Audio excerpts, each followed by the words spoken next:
Buen día, mi nombre es Mariana Mendoza, soy estudiante de psicología y el día de hoy en la materia de psicología infanto-juvenil les voy a estar hablando sobre práctica de psicología infanto-juvenil, perdón, trastornos de inicio en la infancia y adolescencia.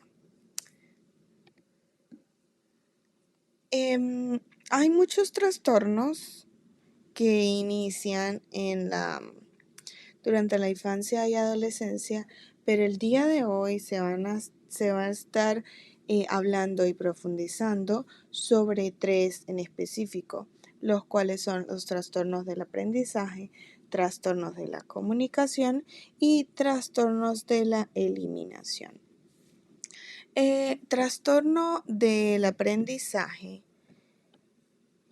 se define como un trastorno que ocurre en el cerebro, el cual consiste en captar la información y procesarla de una manera anormal, lo que impide que una persona aprenda una habilidad y la use de manera correcta.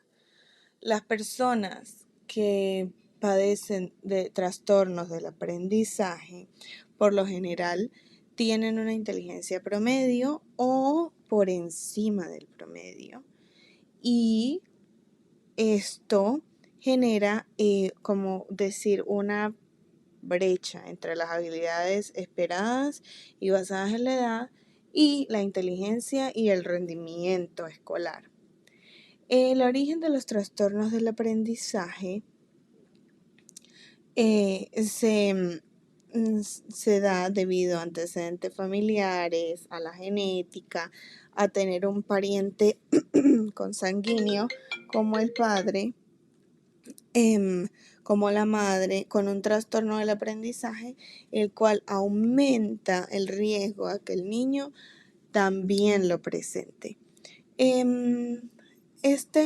La teoría sobre este trastorno se dio por Kirk y Bateman en el año 1962. Fueron los primeros autores en utilizar el término Learning Disabilities, dificultades del aprendizaje, en relación al desorden o retraso causado en uno o más de los procesos del habla, del lenguaje, de la lectura, de la escritura, de la aritmética u otras materias escolares.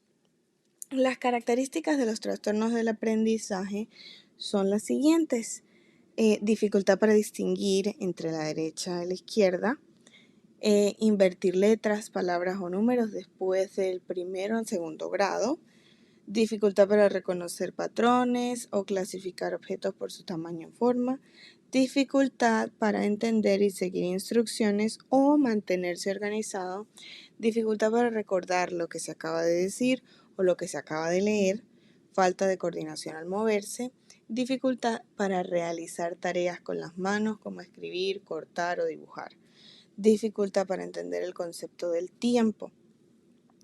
Según los manuales diagnósticos, el DSM-5 y el CIE 10 y 11 establecen que la dificultad en el aprendizaje y en la utilización de las habilidades y destrezas académicas, el DSM-5 establece el término TA y diferencia tres tareas que pueden verse afectadas por los trastornos del aprendizaje, las cuales serían las dificultades en la lectura, dislexia, dificultades en la expresión escrita, disgrafía y dificultades matemáticas, discalculía.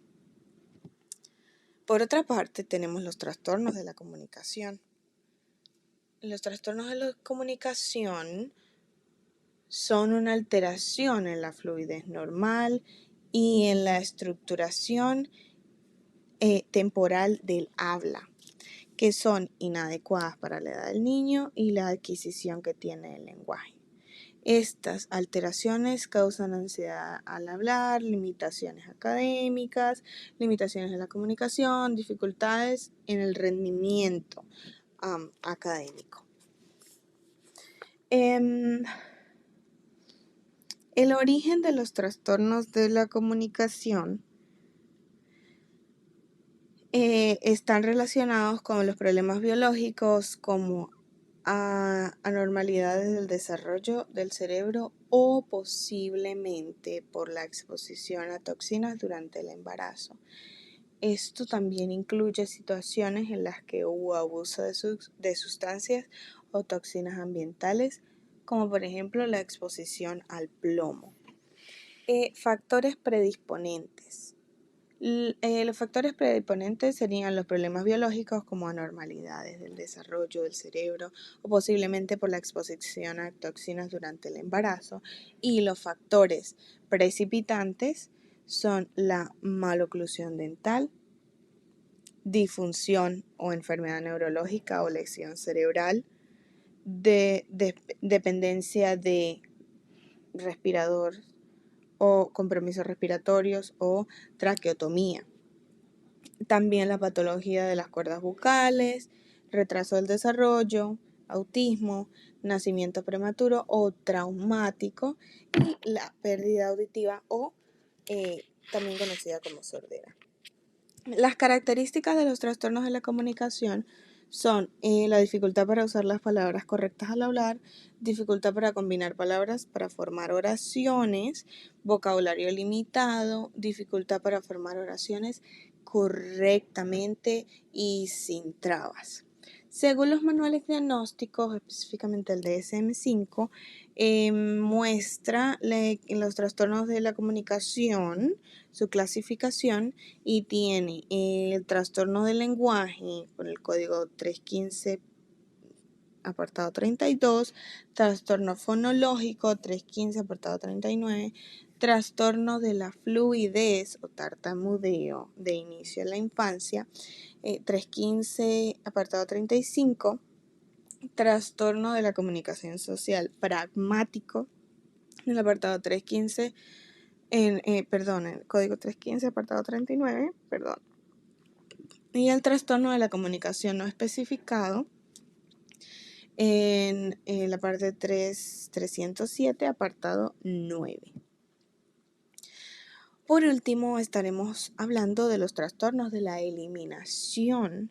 Los trastornos de la eliminación son aquellos que consisten en la incapacidad del niño o la niña en controlar de forma voluntaria la emisión de orina o heces en el tiempo en el que se considera que ya lo debería haber adquirido, es decir, que ellos pueden controlar el ir al baño, pueden aguantar sus ganas de ir al baño, pero en este caso el trastorno de la eliminación se presenta cuando el niño no puede controlarlo a pesar de que ya está en la edad ideal o en el tiempo ideal donde ya se considera que ya sería capaz de hacerlo. En caso de la incontinencia urinaria se denomina enuresis, en el caso de las heces se denomina encopresis. En una gran mayoría de casos no se encuentra la causa exacta de este trastorno. El origen de los trastornos de la eliminación se basa en una serie de factores que pueden predisponer al niño a padecer este trastorno, como problemas físicos, iniciar demasiado tarde el hábito del control, malos hábitos de aprendizaje, circunstancias emocionales, el factor hereditario, el factor psicológico, el ciclo del sueño muy profundo, estreñimiento crónico, etc. Las características de los trastornos de eliminación es que aparecen con frecuencia de al menos 2 episodios semanales a lo largo de 3 meses seguidos. Puede generar angustia y malestar clínicamente significativo al menos, así como afectar el desarrollo social y escolar, puede afectarlos. Esta conducta no puede ser explicada por una causa orgánica como una enfermedad o la administración de un medicamento o sustancia diurética. Cuando aparece durante la noche, tiende a hacerlos alrededor de entre 30 minutos a 3 horas después de que el niño se haya dormido. De acuerdo a lo investigado, durante la realización de este trabajo se pudo notar que los trastornos del desarrollo corresponden a un gran grupo de cuadros clínicos que tienen un origen multifactorial, los cuales reconocen muy fuertemente la influencia de los factores biológicos individuales y del ambiente relacional, tanto físicos como emocionales, que pueden haber afectado a la madre gestante y simultáneamente la vida del niño desde el periodo de gestación hasta los primeros años de la vida extrauterina. Se caracterizan por ser un grupo de trastornos que representan una desviación de los patrones normales del neurodesarrollo y cuya etiología aún no está totalmente esclarecida, o la genética o la biológica.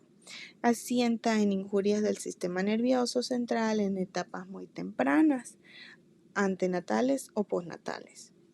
Este grupo de cuadros clínicos puede abarcar específicamente un área, más de una o varias de las que están implicadas en el funcionamiento conjunto y desarrollo de habilidades cognitivas o instrumentales, tales como la ejecución y planificación de tareas, la atención, la memoria, la coordinación visomotriz, las praxias, el procesamiento sensorial o las capacidades de relación social, la empatía y la comunicación con el otro.